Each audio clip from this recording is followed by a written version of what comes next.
দিনে মানে আমি যেদিন থেকে ফুড রিভিউ করা শুরু করছি সেদিন থেকে আমার অ্যাকচুয়ালি হাগা ঠিক মতো হচ্ছে না, বিকজ আমি জাস্ট আজে বাজে খাওয়া খাচ্ছি। নর্মালি আমি সালাদ টালাদ খাই, স্যুপ খাই, আর আমি এতদিনে মানে তোমাদের হাত থেকে এরকম লাফ দিয়ে ঝাঁপ দিয়ে পড়ে যাওয়ার কি দরকার ছিল?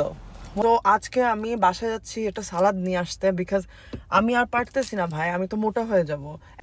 সো আজকের সালাদে আমি দিছি বাঁধাকপি, তার মধ্যে আমি কয়েকটা চিকেন দিছি, একটু চিজ দিছি মানে পনির, আর লেবু অবভিয়াসলি, তার স্মেল সো গুড।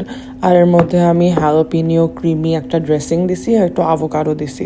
আমি সব কাজে ইনগ্রিডিয়েন্টস নিয়ে আসছি, তারপর সবগুলো কাটাকুটি করে সালাদ বানায় ফেলছি কাজের মধ্যে লিটারালি।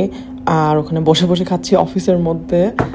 হোপফুলি এটা খাইলে আমার একটু হাগা হয়ে যাবে নাইসলি, সো গ্রেট। তোমরাও সালাদ খেয়ে হাগু করো।